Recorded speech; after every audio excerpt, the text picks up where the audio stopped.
সূরা জুমারের 20 নম্বর আয়াত, আফামান হাক্কা আলাইহি কালিমাতুল আযাব আফা আনতা তুনকিযু মান ফিন্নার। শব্দের দিকে খেয়াল করে একটু পড়েন। আফা আনতা, আফামান হাক্কা আলাইহি কালিমাতুল আযাব, যার উপরে আপনার প্রতিপালকের আযাব নির্ধারিত হয়ে গেছে, ফায়সালা হয়ে গেছে যে জাহান্নামে যাবে। আফা আনতা, নবী আপনি কি পারবেন তুনকিযু মান ফিন্নার, ওই লোকটাকে আগুন থেকে বের করে নিয়ে আসতে? কে বলছেন? কাকে বলছেন? আমি মনে হয় বোঝাতে পারিনি। এই যে এই কথাটা আল্লাহ বলছেন নিজে, কাকে বলছেন? নবীজিকে। আফা আনতা, সরাসরি হে নবী আপনি পারবেন তুনকিযু মান ফিন্নার, ওই লোকটাকে জাহান্নাম থেকে বের করে নিয়ে আসতে আপনি পারবেন? তার মানে আপনিও পারবেন না। এটা প্রশ্নবোধক চিহ্ন, ইন্টারগেটিভ সেন্টেন্স এটা। নবীজিকে যদি আল্লাহ কথা বলতে পারে, কিসের হামজার? হামজার বাবা বলেন তো।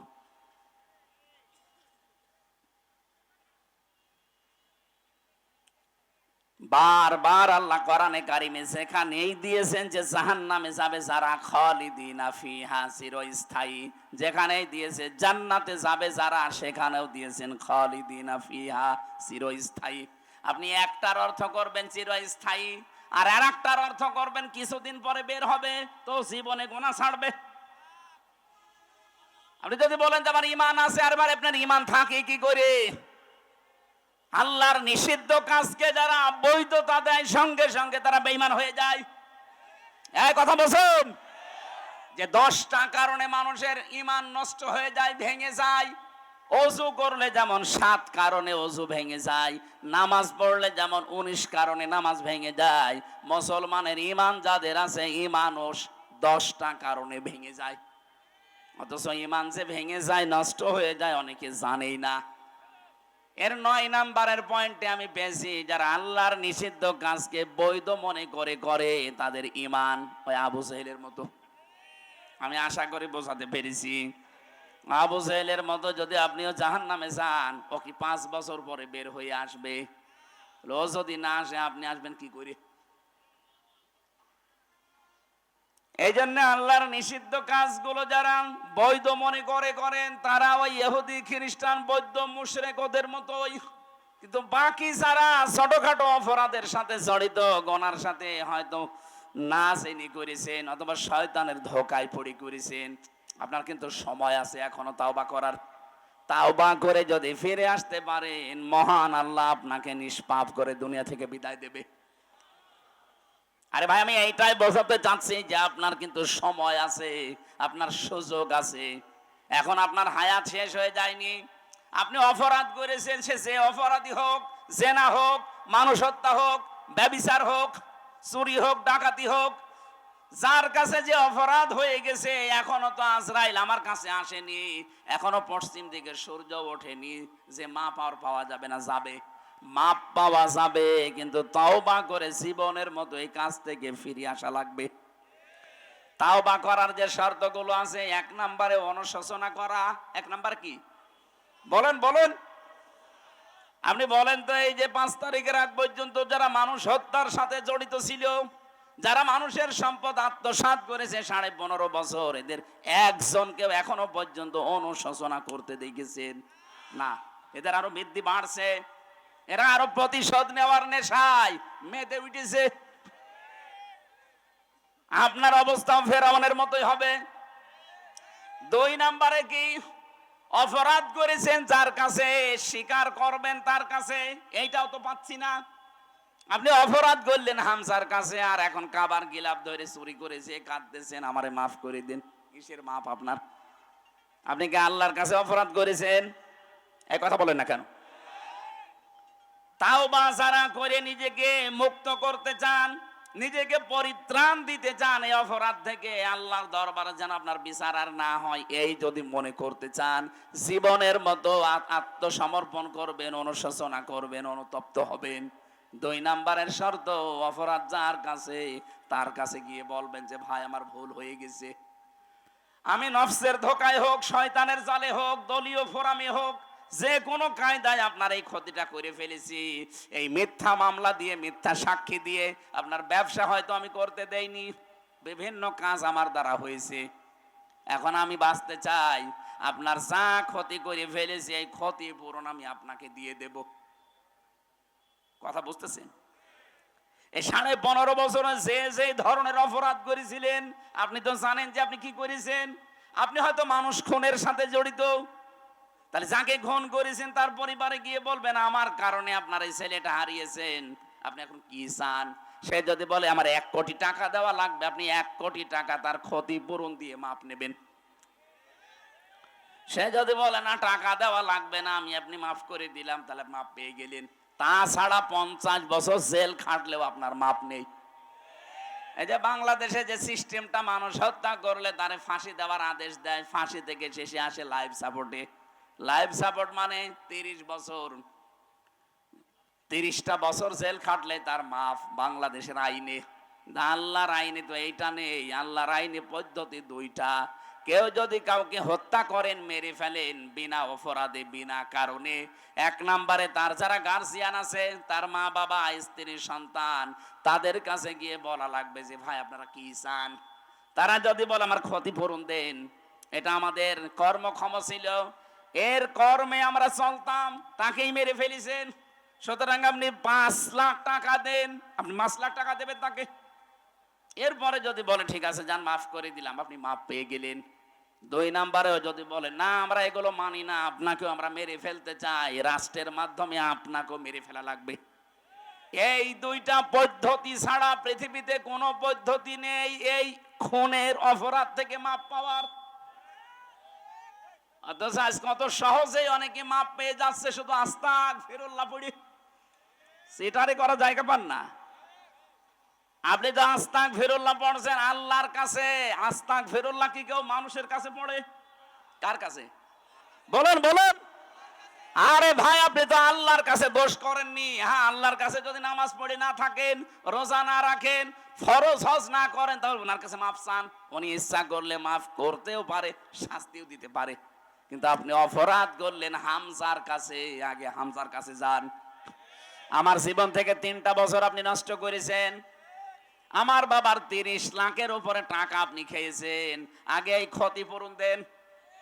হ্যাঁ, কথা বলা লাগবে। গত পরশু দিন এক ওসি এসেছিল আমার সাথে দেখা করার জন্য। এই যে পাশে গাবতলী থানা না, এই গাবতলী থানার ওসি ছিল এই 5 তারিখের আগ পর্যন্ত। ওই সময় ও বাঘ ছিল, এই গত পরশু দিন দেখলাম বিড়াল হয়ে গেছে। কি গো, আগে হুজুরের নাম শুনলে খেপে উঠতো, আর এখন থেকে এসে হাত চেপে ধরে বলছো হুজুর আমারে মাফ করে দেন। কি আপনি যে বাঘ বিড়াল হয়ে গেলেন কি করে? ওরা 5 তারিখের পরে বিভাগীয় মামলা হয়েছে ওর নামে, ওরে এখান থেকে পাঠিয়ে দিয়েছে সেই কক্সবাজারে। সমুদ্র সৈকতে আপনি শুধু গোসল করেন। ওখানে মাহফিল ছিল আমার তারেক জিয়া সাহেবের গ্রামে। ওই দিন আমি মাহফিল করে যখন আসছিলাম, তখন আমার গাড়িটা ধরে তাড়া দিয়েছিল মাঠের ভেতরে, 2 কিলোমিটার শুধু তাড়িয়েছে, ধরতে পারে নাই।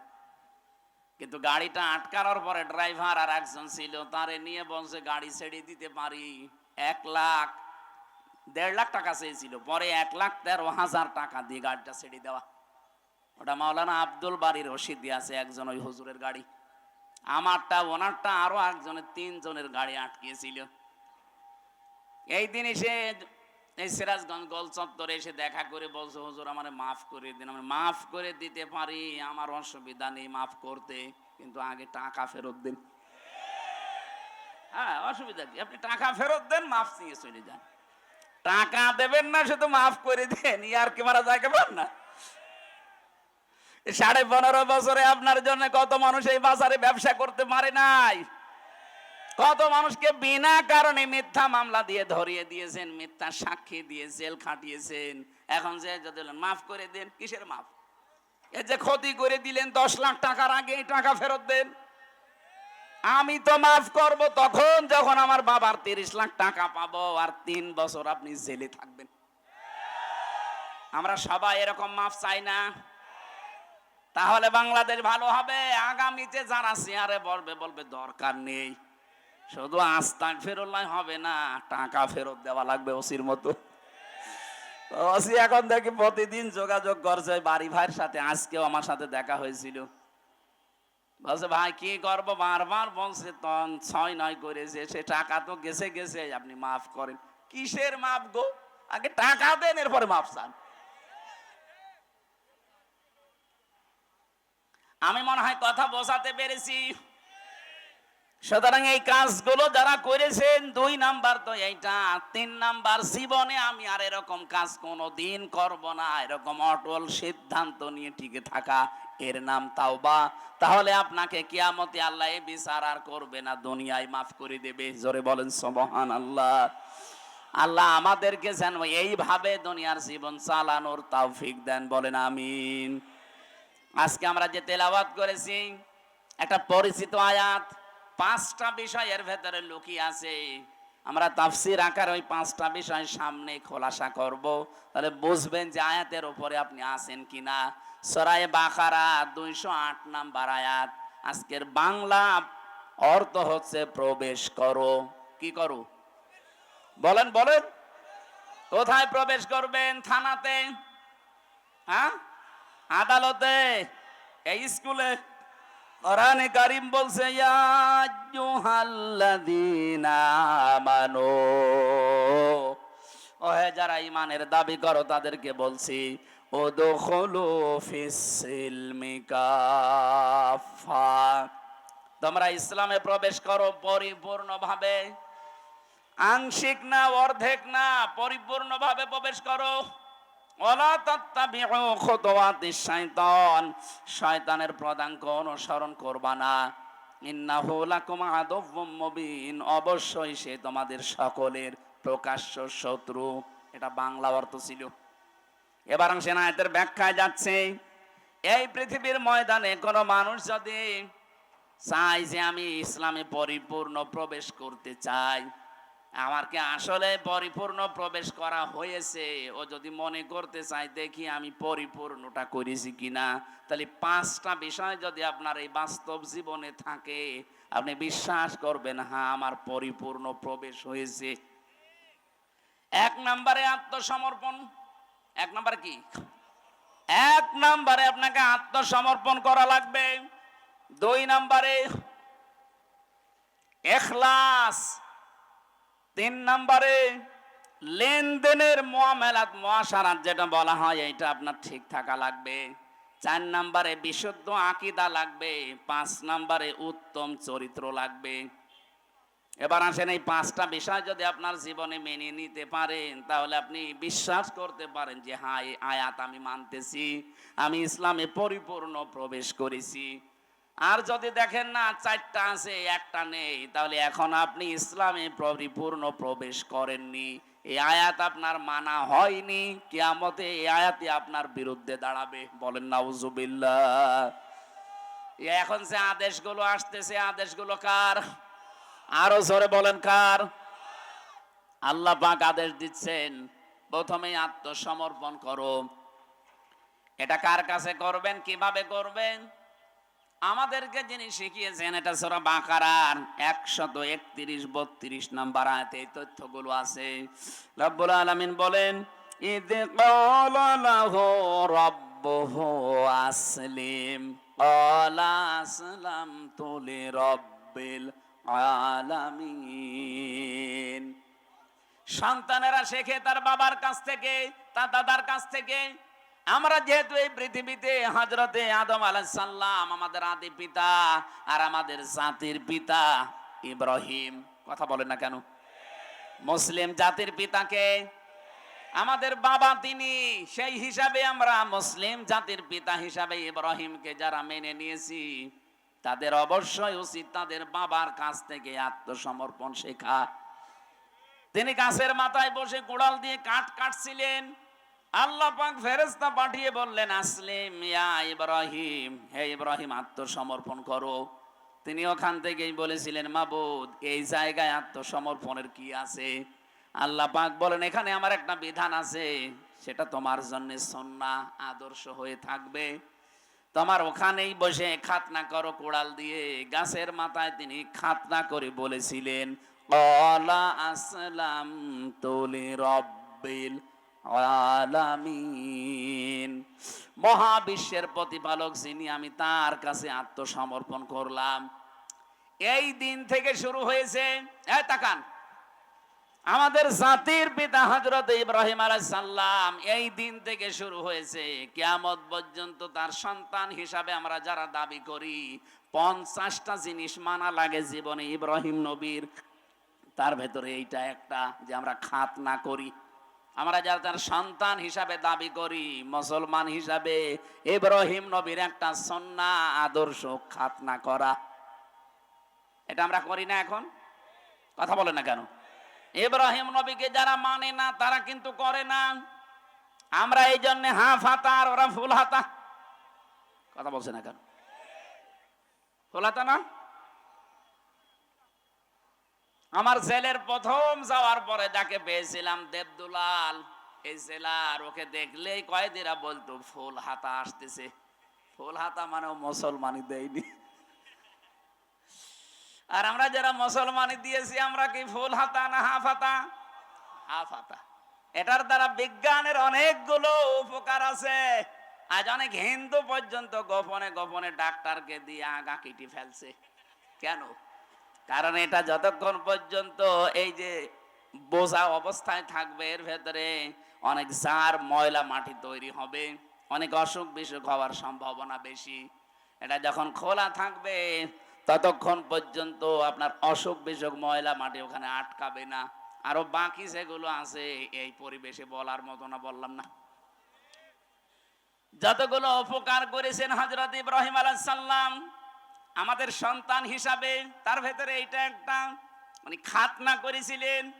আত্মসমর্পণ কাকে বলে দেখেন, যেখানে যে অবস্থায় আছেন সেখানে আল্লাহর বিধান আসতে দেরি প্রশ্ন কোনোদিন করেননি যে আল্লাহ কেন করব, কোনোদিন করেননি। এই জন্য কেউ যদি ইসলামে প্রবেশ করতে চায়, ইব্রাহিম আলাইহিস সালামের মতো কোনো প্রশ্ন ছাড়া বিনা প্রশ্নে আল্লাহর বিধান সামনে আসলেই সে যেন মেনে নেয়, মাথা নত করে, স্যালেন্ডার করে। তাহলে বুঝবেন আমি একটা মানলাম। দ্বিতীয় নম্বরের আয়াতে আল্লাহ বলেন, অবশ্যা বিহা ইব্রাহিম বানিহি ওয়া ইয়াকুব ইয়া বানিয়া ইন্নাল্লাহা আসতাফা লাকুমুদ্দিন ফালা তামুতুন্না ইল্লা ওয়া আনতুম মুসলিমুন। বলেন আল্লাহু আকবার। আল্লাহ পাক বলেন, আমার নবী ইব্রাহিম এবং ইয়াকুব এই দুইজন তার সন্তানদেরকে মৃত্যুর আগে এই ওসিয়ত করেছিল। আমরা সন্তানদেরকে ওসিয়ত করে যাই কি, আর আমাদের বাবা কি করেছিলেন তাকান। আজকে থেকে, এখন থেকে সিদ্ধান্ত নেন, জীবনের শেষ মুহূর্ত যখন এসে যাবে, যদি সময় পায়, আমাদের যিনি জাতির পিতা ইব্রাহিম এবং ইয়াকুব আলাইহিস সালাম, এরা যেভাবে সন্তানদেরকে ওসিয়ত করেছিলেন, আমাদের সন্তান প্রজন্মকে এই ওসিয়ত আমরা করে যাব। তিনি বলেছিলেন, ইয়া বনাইয়া, হে আমার কলিজার টুকরার সন্তান, ইন্নাল্লাহা আসতাফা লাকুমুদ্দিন, অবশ্যই আল্লাহ তোমাদের জন্য মনোনীত করেছেন দিন হিসাবে। কি? এখনো পর্যন্ত আল্লাহ বলেননি ইন্নাল্লাহা আসতাফা লাকুমুদ্দিন, তোমাদের জন্য মনোনীত করেছেন দিনকে। দিন কি? এই জবাব আল্লাহ দিয়েছেন সূরা আলে ইমরানের 19 নম্বর আয়াতে। দিন কি? ইন্নাদ-দীনা ইনদাল্লাহিল ইসলাম। দিন হিসাবে আল্লাহ তোমাদের জন্য একটা ধর্মকে মনোনীত করেছেন, তার নাম ইসলাম। তার নাম কি? আরো জোরে বলেন। সুতরাং 4500 ধর্ম দুনিয়ায় আছে, এর ভেতরে শুধুমাত্র কেবলমাত্র একমাত্র মনোনীত আল্লাহর কাছে ইসলাম। আমরা যারা ইসলামে আছি, খুশি হয়ে বলেন আলহামদুলিল্লাহ,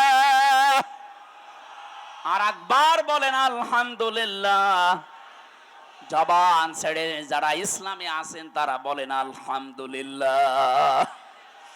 এটা যে কত বড় নিয়ামত আমরা পেয়েছি, যারা অন্য ধর্মে আছে তারা টের পাচ্ছে।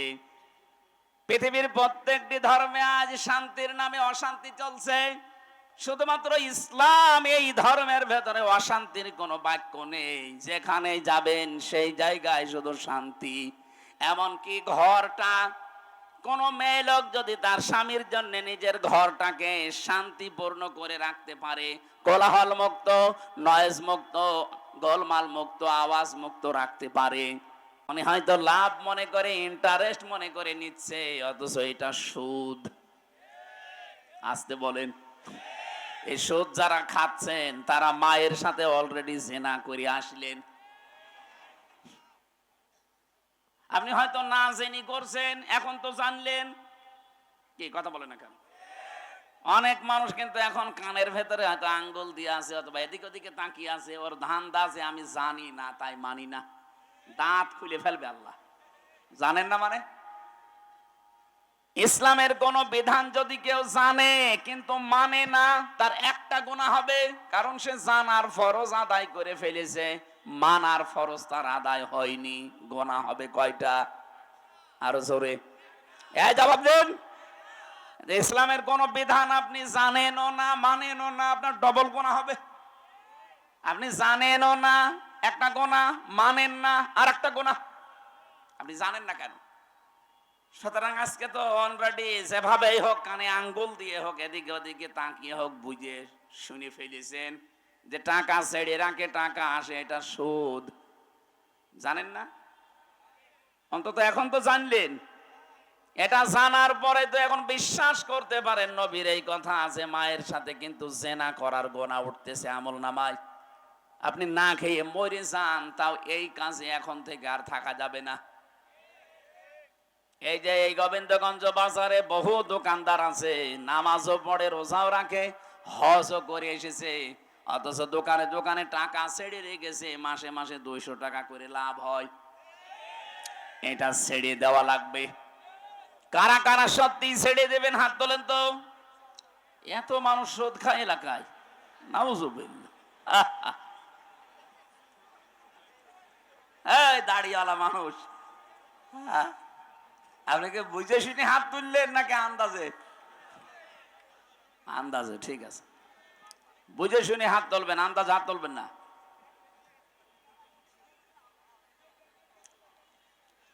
এই জন্য এমন একটা রাষ্ট্র, এমন একটা বিধান আমরা দেশে চালু করতে চাচ্ছি যেখানে হালাল হালাল জানার পরে মেনে নেওয়া যায়, হারামকে হারাম জেনে মেনে ছেড়ে দেওয়া যায়। আল্লাহর নবী বলেন, এরকম পরিবেশ যদি কায়েম হয়ে যায়, আদখালাহুল্লাহুল জান্নাহ, ওই দেশটা একটা জান্নাত হয়ে যাবে। তুমি মনে করবা মরণের আগে আমি জান্নাতে আছি।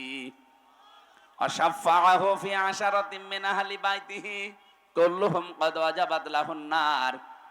তোমার শাফায়াত গ্রহণ করা হবে এমন 10টা মানুষের পক্ষে যাদেরকে আল্লাহ জাহান্নামে দেবে, ফাইনাল হয়ে গিয়েছিল।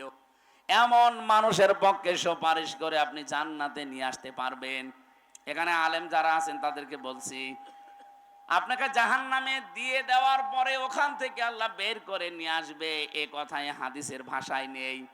অশাফাআহু ফি আশারাতিন মিন আহলি বাইতিহি কুল্লুহুম ক্বাদ ওয়াজাবাত লাহুন নার। যাদের উপরে জাহান্নাম ওয়াজিব হয়ে গিয়েছিল যে জাহান্নামে তারা যাবে, কিন্তু এরকম মানুষকে আপনি সুপারিশ করে ওই জায়গা থেকে ফেরত নিয়ে আসতে পারবেন। আমরা অনেকে এই হাদিসটা বলার পরে বলি যারা জাহান্নামে চলে গেছে, এমন 10 জন মানুষকে আপনি নিয়ে আসতে পারবেন না, এ কথা এই জায়গায় নেই। আমি আলেমদেরকে আরো বলছি, হাদিসটার শেষ যে শব্দগুলো আছে এগুলো নিয়ে আরো চিন্তা ভাবনা করবেন, কারণ হাজারো মানুষ এই ধান্দায় আছে, সুদ খায়, জেনা করি, ঘুষ খায়, আর যাই করি, জাহান্নামে যদি আল্লাহ দেয়ও নাই 10 বছর থাকবো, এরপরে তো আল্লাহ বের করে দেবে। 20 বছর নাই জাহান্নামে থাকলাম, যখন আল্লাহ বের করে দেবে ওই সময় একবারে হাউসে কাউসারের পানি দিয়ে গোসল করে আগে যে হামজা ছিলাম ওই রকম হামজা হয়ে যাব। তাহলে জীবনে গোনা ছাড়বে? বলেন। কোরআনে কারিমে বহু জায়গায় আছে, যদি আপনি ইচ্ছা করে কোন গোনার কাছে আঞ্জাম দেন, জানেন যে এটা কবিরা গোনা। যেমন মানুষ হত্যা করা। মানুষ হত্যা করা কি গোনা? আরো জোরে বলেন, ওমাইয়াকুতুল মুমিনাম মুতাআম্মিদান ফাজাযাউহু জাহান্নাম। সূরা নিসার 93 নম্বর আয়াতে আল্লাহ জানিয়েছেন, কোন মানুষ যদি ইচ্ছা করে কোন মুমিনকে হত্যা করে, আপনি একেবারে নিরপেক্ষ দৃষ্টি দিয়ে বলেন তো 2024-এর 5 আগস্টের আগ পর্যন্ত এদেশে যত মানুষ হত্যা হয়েছে ইচ্ছা করে না অনিচ্ছা করে? অনিচ্ছায় দুই একটা মরতে পারে, ইচ্ছা করে সবগুলো। কেউ হয়তো ক্ষমতায় টিকে থাকার জন্য, আর কেউ হয়তো ক্ষমতায় কাউকে টিকিয়ে রাখার জন্য। বৈধ অবৈধ দেখেননি, আদালত কর্তৃক কোনো সার্টিফিকেটও আপনার হাতে নেই যে তাকে মেরে ফেলো, অথচ আপনি মেরে ফেললেন। এই যে মুতাআম্মিদান, ইচ্ছা করে যারা মানুষ হত্যার সাথে জড়িত, সে যেই হোক। অন্যান্য ধর্মে যারা আছে তারা তো ফি নারি জাহান্নামা খালিদিনা ফিহা, ইহুদি খ্রিস্টান বৌদ্ধ মুশরিক যারা আছে, ওরা মারা গেলে ওদের কোনো বিচার নেই, হিসাবও নেই। এই ভালো করে বুঝবেন, ওদের কোনো বিচার নেই, হিসাব নেই। এই যে যতগুলো জাতির নাম বলছি, ওরা মরিয়ে গেলে জাহান্নাম, কোনো হিসাব হবে না ওদের। এটা কি মানেন? তো মুসলমান ছাড়া অন্য কোন জাতির কোনো হিসাব হবে? কারণ তাদের যে হিসাব নেবে যেটা দিয়ে ওইটাই নেই। নাম কি? ইমান। ইমান বলেন বলেন। ইমানই নেই, ওর হিসাব বিচার কি দিয়ে করবে? বিচার তো করা হয় ওই লোকটার যার ইমান আছে, কিন্তু ইমানে ভেজাল আছে। বলেন, ইমানটা পরিপূর্ণ নেই, এই জন্যই তো ইচ্ছা করে আপনি মানুষ মেরে ফেললেন। সুতরাং কালকে অ্যাডভোকেট সাহেব সাইফুল ইসলাম আলিফ ভাইকে যারা মেরে ফেলেছেন, সে যেই হোক, ওই মানুষগুলো চির জাহান্নামী। আল্লাহ ঘোষণা দিয়েছেন ফাজাযাউহু জাহান্নাম, এর প্রথম পুরস্কার আল্লাহ দেবে জাহান্নাম। জাযা মানে পুরস্কার, প্রতিদান। আল্লাহ প্রতিদান হিসাবে আপনাকে জাহান্নামে দেবে, মানুষ হত্যার সাথে যেই জড়িত। 2 নম্বরে খালিদান ফিহা, চিরকাল আপনাকে থাকা লাগবে। আমি আবার ক্লিয়ার করার জন্য বলছি, মুসলিম বাদ দিয়ে দুনিয়ায় যত জাতি আছে, ওরা মারা গেলে বিনা হিসাবে বিনা বিচারে জাহান্নাম। ফতোয়া যদি বের করতে পারেন এর ভেতর থেকে বলেন যে ওদের হিসাব হবে, বিচার হবে। বিচার আর হিসাব আল্লাহ যেটা দিয়ে করবেন ওইটাই তো নেই, ইমান নেই। কি নেই বলেন? তার মানে মুসলিম বাদ দিয়ে পৃথিবীর 4,500 জাতির মানুষ আছে, প্রত্যেকটা জাতির মানুষ মারা গেলে ওদের কোনো হিসাবের ব্যবস্থা নেই, বিচার নেই। বিনা হিসাবে বিনা বিচারে জাহান্নাম। বিচার করবে তো তখন যখন তার ভেতরে ইমানের কোনো গন্ধ পাওয়া যায়। কিন্তু ইমানটা থাকার পরও যারা ইচ্ছা করে আল্লাহর নিষিদ্ধ কাজকে বৈধ মনে করে পালন করছে, এই মানুষটার সমস্যা। আল্লাহ পাক বলেন খালিদান ফিহা, চিরকাল তাকে জাহান্নামে থাকা লাগবে। এতটুকুই না, অগদিবাল্লাহু আলাইহি ওয়া লা'নাহু ওয়া আ'আদ্দা লাহু আযাবান আযীমা। কয়েকটা শাস্তি আল্লাহ তার জন্য নির্ধারিত করলেন। 1 নম্বরে প্রতিদান পুরস্কার জাহান্নাম, 2 নম্বরে চিরকাল থাকবে, 3 নম্বরে আল্লাহ রেগে থাকবে, 4 নম্বরে আল্লাহ লানত বর্ষণ করবে, 5 নম্বরে যন্ত্রণাদায়ক আযাবের ভেতরে রাখবে। বলেন নাউজুবিল্লাহ। এখন প্রশ্ন হচ্ছে, এরা কয় বছর পরে বের হয়ে আসবে নাকি? বলেন। কিয়ামতের দিন হযরতে খাদিজার মতো ওই মহিলার জন্য আল্লাহ একটা ঘর নয়েজ মুক্ত বানিয়ে রাখবেন। সম্মানিত মা বোন যারা এসেছেন, শুধু নামাজ পড়া আরো যারা খায়, এই 2টা ইবাদত না। শুধু বোরকা পরে, কালো বোরকা পরে ঘোরা ইবাদত না। আপনার স্বামী যখন বাইরে থেকে আসবে, কর্মজীবন শেষ করে আসবে, দিনের কাজ মানবতার কাজ করে যখনই বাড়ি আসবে, বাড়ি আসার পরে যে ঘরে থাকে, এই ঘরটা যেন একটা কোলাহল মুক্ত হয়, এরকম বানিয়ে রাখবেন। আওয়াজ মুক্ত, নয়েজ মুক্ত, গোলমাল মুক্ত, একেবারে নিঃশব্দ নিস্তব্ধ একটা ঘর, শান্ত নির্মল একটা ঘর তাকে উপহার দেবেন। এটা করতে আপনাকে কাজ করা লাগবে। এই কাজটা যদি আপনি সত্যিই ঘরকে নির্মল শান্ত পরিবেশের স্বামীর জন্য বানিয়ে রাখতে পারেন, আল্লাহ আপনার জন্য খাদিজার মতো জান্নাতে একটা নয়েজ মুক্ত ঘর বানিয়ে রাখবে। বলেন সুবহানাল্লাহ। যত মেয়ে লোক এসেছে যাদের স্বামী আছে, স্বামীদের জন্য আল্লাহ পাক খাদিজাতুল কুবরার মতো ঘরটাকে যেন বানিয়ে রাখার তৌফিক দেন। যে কথাটা বোঝাচ্ছিলাম, দিন হিসাবে আল্লাহ একটা যেহেতু মনোযোগ করেছেন, অন্যান্য দিনে ধর্মে যারা আছেন আমরা দাওয়াত দেই, আহ্বান জানাই। পৃথিবী আজ প্রমাণ করে ফেলেছে এই দিনে আজ শান্তির একমাত্র ধর্ম ইসলাম। আমি আপনাকে ইসলাম এখনই কবুল করতে বলছি না। ইসলাম কবুল করার জন্য যেটা পড়তে হয় আমাদের আল্লাহর বাণী আল কোরআন, এটা আপনি বাংলায় কিনে পড়েন, পুরাটা একবার পড়ে দেখেন, আপনাকেও ইসলামে দীক্ষিত হতে বাধ্য করবে। কথা বুঝতেছেন? যিনি ধরা পড়েছে যে চিন্ময় কৃষ্ণ দাস, এ লোকটার কয়েকদিন আগের যে বক্তব্যগুলো দেখেছেন, উনি বারবার হিন্দুদেরকে আহ্বান জানিয়েছিল যে আপনারা সন্তান বেশি নেন, বেশি বেশি সন্তান নিতে থাকেন। আমরা অনেকেই সংখ্যালঘু হয়ে আছি, এদেশে বেশি বেশি সন্তান নিয়ে আমরা সংখ্যা গরিষ্ঠ হয়ে যাব। এদেশে ৯৬% মুসলমান আর বাকি ৪% অন্য জাতি। সেখানে বৌদ্ধ আছে, ইহুদি আছে, খ্রিস্টান আছে, ওগুলো বাদ দিলে হিন্দু খুব বেশি হলো ২.৫% হবে। এই ২.৫% যদি ওরা জন্ম নিরন্তরণ বাদ দিয়েও যদি সন্তান নিতে থাকে, ৯৬% হতে কত সময় লাগবে বলেন তো? কব্বরে চলে যাবে না? ওদের যে সমস্ত উদ্দেশ্যগুলো আছে সূক্ষ্ম। তার মানে মানুষ ওরা মনে করে আমরা যদি সংখ্যা গরিষ্ঠ হতে পারি, সংখ্যা লঘু আমরা যেভাবে আছি এইভাবে ওদের উপরে আঙ্গুল চালাতে পারবো না। আমরা ইসলাম যারা মানি কারো উপরে আঙ্গুল চালায় না। আলা ইকরাহা ফিদ্দিন, আমাদের ধর্মে কোনো বাড়াবাড়ি নেই।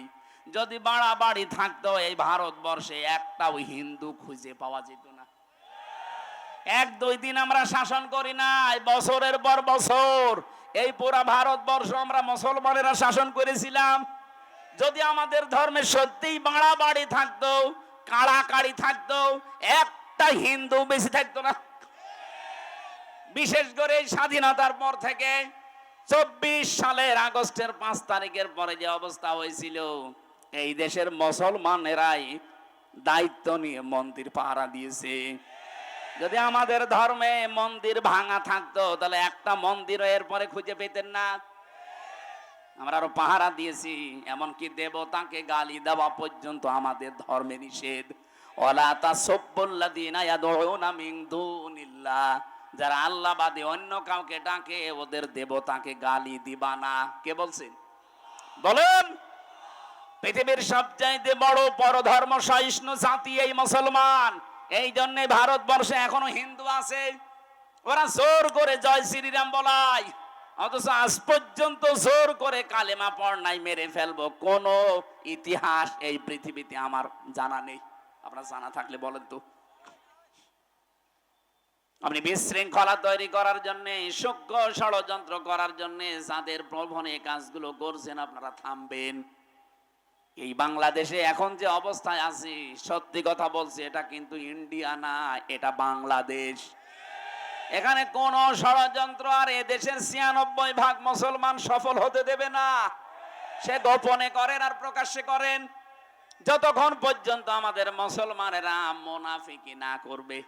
আমি জানছি এগুলো করার পেছনে অনেক মুসলমান মুনাফিক নামধারী পেছনে কলকাঠি নাড়াচ্ছে। যারা বলে যে আমাদের স্বামী স্ত্রীর সম্পর্ক, তারা এই কথা বলেন না কেন? যারা বলে আমাদের স্বামী স্ত্রীর সম্পর্ক, আসলেই তো তাই। আপনারা ২ বোন একসাথে গেছেন, কেউ স্বামীর বাড়ি, কেউ দুলাভাই বাড়ি। এই দেশ থেকে যারাই বাইরের দেশে যায় তারা এই দেশে মাসে মাসে রেমিটেন্স পাঠায়। তারা রেমিটেন্স যোদ্ধা।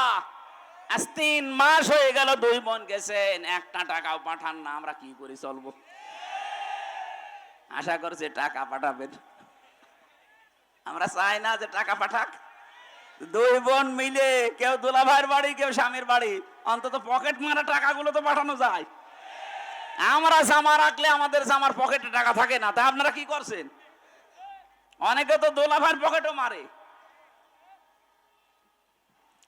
দুইজন মিলে আমি চাই, এ দেশের মানুষেরা চায় যত ঋণের বোঝা দিয়ে গিয়েছেন অন্তত রেমিটেন্স পাঠান। 3 মাসে যদি 1 লাখ করেও পাঠাতেন তাও 3 লাখ।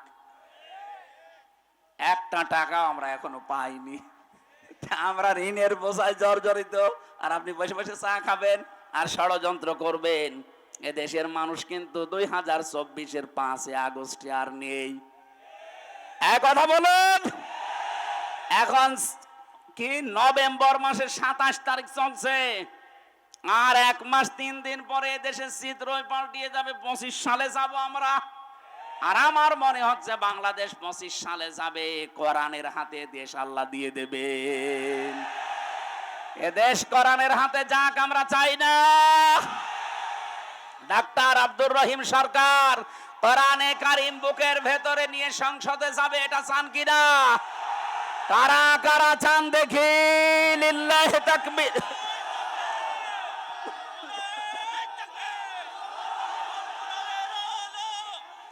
আলহামদুলিল্লাহ ভাই,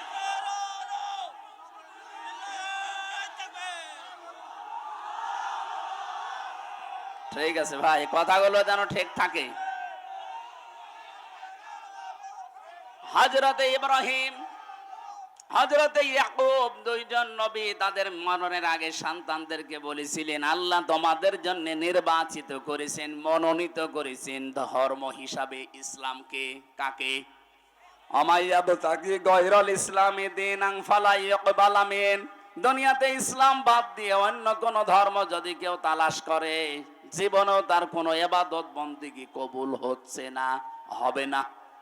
এই জন্য আহ্বান জানাবো, এলাকায় যদি অন্য ধর্মের কেউ থাকেন, আপনারা আমাদের ধর্মীয় গ্রন্থগুলো পড়েন। 1 দিন 2 দিন 5 দিন না, বছরের পরে বছর পড়তে থাকেন। টনি বেলাওয়ারের ছোট শালিকা লরেন বু 3 বছর কোরআনে কারিম স্টাডি করার পরে শেষ পর্যন্ত এত বড় শিক্ষিতা মেয়েলাও মুসলমান হয়ে গেছে। আমরা চাপ দেইনি, নিজে পড়ে নিজের বিবেকের তাড়নায় মুসলমান হয়ে গেছে। আমরা চাই এই বাংলাদেশে অন্যান্য ধর্মের যারা আছেন মুসলমান সহ, আল্লাহর কোরআন পড়েন বোঝেন, আপনিও বাধ্য হবেন আল্লাহর ইসলামী শান্তির ধর্মে আসতে। আল্লাহ পরের কথা জানিয়েছেন, এই 2 জন নবী তাদের সন্তানদেরকে জানিয়েছিল, ফালা তামুতুন্না ইল্লা ওয়া আনতুম মুসলিমুন। তোমরা মুসলমান না হয়ে মরবা না। এইজন্য এই দেশে যদি মুসলমান হয়ে টিকে থেকে মরতে চায়, আল্লাহর বিধান দেখা লাগবে। কথা বলেন না কেন? তাছাড়া আপনি মুসলমান হয়ে টিকে থাকতে পারবেন না। আজ আল্লাহর বিরুদ্ধে, রাসূলের বিরুদ্ধে, ইসলামের বিরুদ্ধে, মানবতার বিরুদ্ধে দেশে কাজ হবে। আর যদি মনে করেন যে যা করছে করুক, গা লা ইলাহা ইল্লাল্লাহ, আল্লাহর কসম আপনি মরণের আগে বেঈমান হয়ে যাবেন। কারণ ওই পরিবেশ যখন কায়েম হবে তখন টিকে থাকতে পারবেন না। 2 তলা নৌকা চলছে, উপর তলায় আমরা আছি, এই স্টেজে যারা এই ভালো ভালো মানুষ উপরে বসে আছি, আর নিচতলায় এমন কিছু মানুষ আছে যাদের পানি দরকার। ও যদি বারবার উপর তলায় আসতে চায়, ডাক্তার সাহেব যদি বলে বারবার ঝামেলা করেন, নিচেই তো পানি আছে, বিরক্ত করেন কেন, যখন তখন আসেন খালি পানি নিতে। ওরা যদি বলে ঠিক আছে ডাক্তার আর আসবো না, নিচে যে নৌকার একটা তক্তা খুলছে, আমরা উপরে যারা আছি যদি বলি ভাই আল্লাহর নাম নিয়ে খোলেন, আল্লাহর নামে খোলেন আর ভগবানের নামে খোলেন, বলেন তো নৌকায় পানি উঠবে না উঠবে না? আরো জোরে বলেন। এখন উপরে যারা আছি আমরা যদি বলে যা হয় হোক, নিচের লোক যদি ডোবে আমরা বেঁচে থাকবো? এ বাংলাদেশে ইসলাম না থাকলে আমরাও তো বেঁচে থাকতে পারছি না মুসলমান হয়ে। বেঈমান হওয়ার রাস্তাগুলো সব খোলা হচ্ছে সমকামিতা দিয়ে, আল্লাহর বিধানের বাইরে আইন পাশ করে। এই কথা বলছেন? এই জন্য আমাদের উচিত নিচে যারা যাই করছেন আমাদের উপর থেকে দরকার হয় বাধা দেওয়া, ওয়াজের মাধ্যমে হোক, হাতের মাধ্যমে হোক।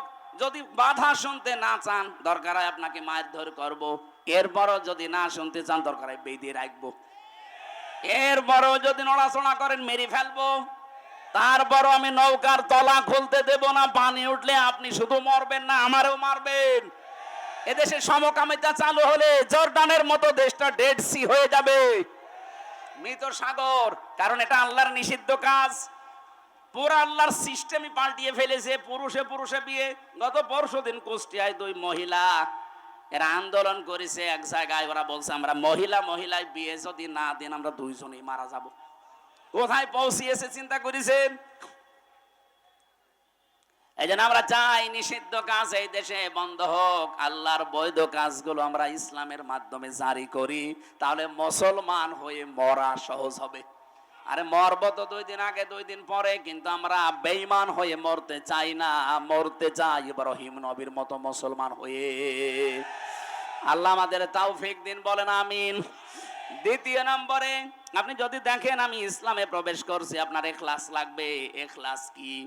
এই জন্য যারা একামতে দিনে প্রবেশ করে তাদের প্রথম শব্দ এইটা বলা হয়, বল ওলে ইন্না সলাতি ওয়া নুসুকি ওয়া মাহইয়ায়া ওয়া মামাতি লিল্লাহি রাব্বিল আলামিন। এটা ইখলাসের আয়াত।